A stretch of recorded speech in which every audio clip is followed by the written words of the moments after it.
c'est Karel, je vous souhaite la bienvenue sur ma chaîne Codalea. Aujourd'hui, je vais vous faire mon point lecture, donc qui va de la mi-avril jusqu'à la mi-mai.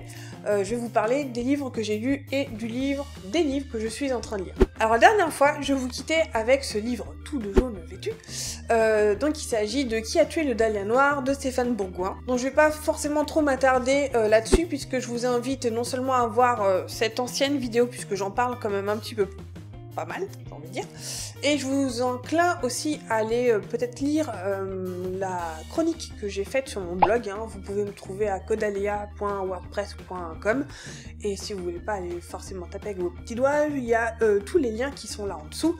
Donc je vous invite à aller voir la chronique que j'ai écrite là-dessus. Donc il n'y a pas de spoiler, etc. Mais voilà, j'en parle un petit peu plus en détail.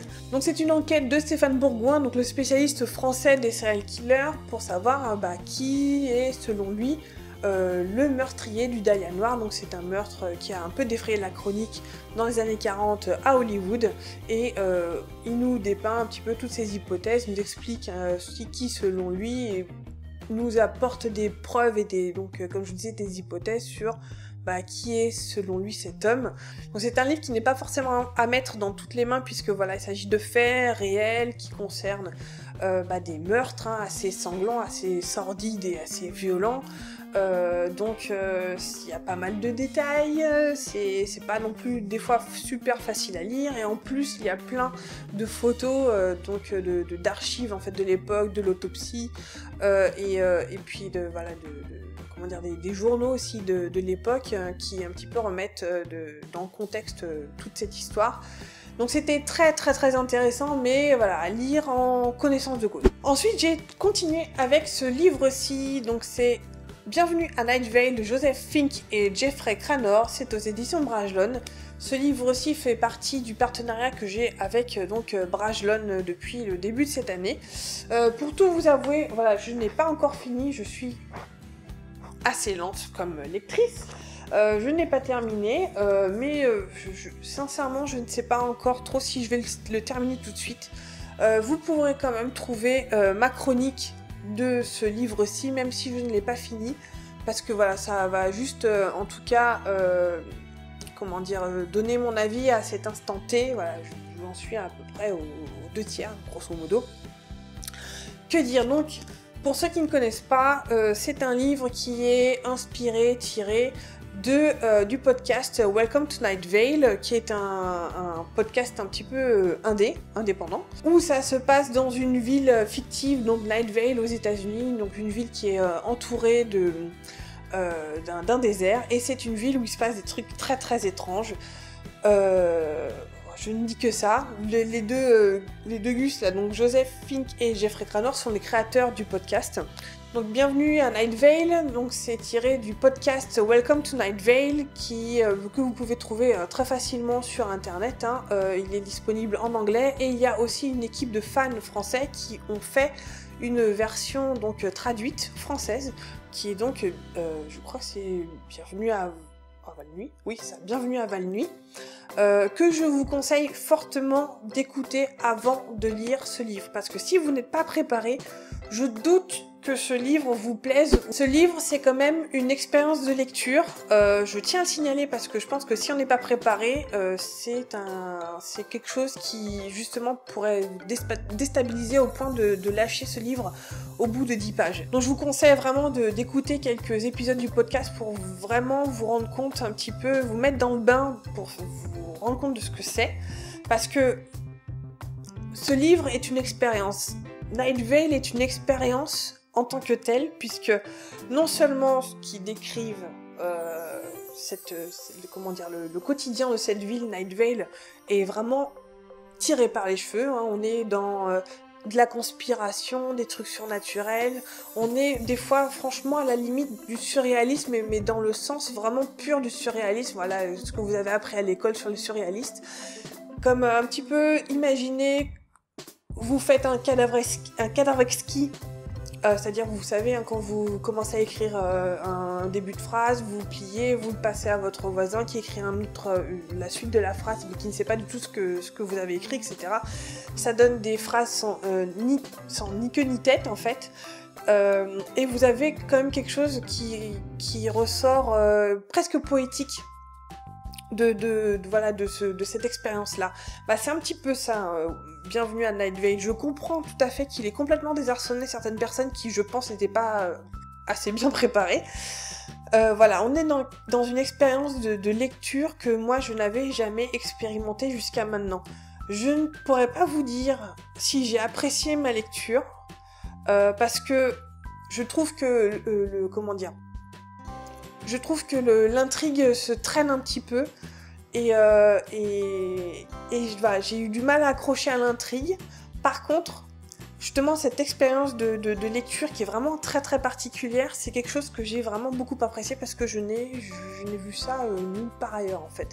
Parce que voilà, quand on lit, quand on rentre dans un livre, il y a une espèce de pacte tacite entre l'auteur et le lecteur. Vous attendez à trouver peut-être un type d'écriture, un type de style, et vous attendez aussi à retrouver comment dire, bah, des principes physiques, des principes élémentaire en fait de narration, que vous attendez que ce genre de choses, que un X ou Y apporte telle conséquence parce que c'est comme ça que ça se passe dans la vraie vie, ou alors si c'est pas le cas, par exemple dans un univers de fantasy, bah voilà, c'est un pacte tacite qui fait que vous acceptez ce que l'auteur vous dit.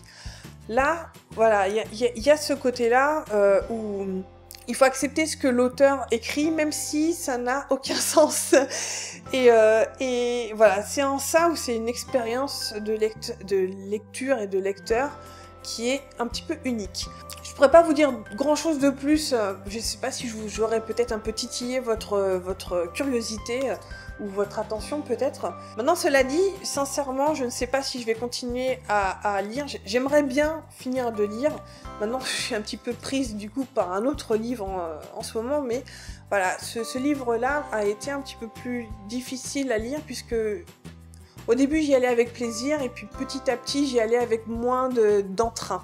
Et je suis vraiment aussi dégoûtée parce que c'était un livre que j'avais vraiment envie d'apprécier, mais voilà, toute la mayonnaise n'a pas forcément pris comme je le voulais, et c'est vraiment dommage. Donc je pense que pour l'instant je vais le laisser un peu reposer, je le reprendrai un petit peu plus tard. Mais voilà, ça vous avez un petit peu mon avis un peu général sur ce livre. Donc une fois que j'étais dans Night Vale, j'ai voulu faire une pause à un moment parce que voilà, j'avais du mal un petit peu à avancer dans Bienvenue à Night Vale, donc du coup je me suis penchée sur ce livre-ci, Saga. Il s'agit du volume 2 de Fiona Staples et Brian Vaughan, donc c'est le tome 2 à Urban Comics. Ce livre-ci, je l'ai acheté, je crois que c'était au salon du livre de Paris. J'avais lu le premier tome, j'avais vraiment beaucoup aimé. Je vous invite encore une fois à lire ma chronique sur mon blog, toujours la même adresse, vous retrouverez assez facilement. Je vais pas forcément raconter ma life dessus, mais voilà, c'est la suite, on est toujours dans le même univers de Saga, donc c'est un comics plutôt indé, avec toujours cette guerre entre les ailés et les cornus. On suit toujours donc Marco et Alana, et donc qui font partie chacun des peuples qui se détestent, et ils ont ensemble une fille qui s'appelle Hazel, et pas Hope comme je disais dans mon ancienne vidéo, et donc on continue à suivre leur fuite par rapport donc à tous ceux qui les cherchent, puisqu'il y a des chasseurs de primes, il y a leurs parents, il y a plein de gens qui veulent les voir morts aussi, donc voilà, ils combattent, ils fuient pour leur survie. Et j'ai trouvé ça vraiment toujours super intéressant. Les thèmes qui sont abordés sont extrêmement intéressants. Et dernier livre, donc je suis encore en plein dedans, je vous le présente maintenant. Il s'agit de Trudy Canavan, c'est la trilogie du Magicien Noir, le tome 1, la Guilde des Magiciens, et c'est chez Milady. Ce livre-ci est encore un partenariat Brajlon. Vous allez me dire, mais tu ne lis que ça? J'ai envie de dire, bah ouais, je lis pas beaucoup par mois, comme je vous disais. Donc du coup, bah quand j'en finis un, j'en ai un autre à lire.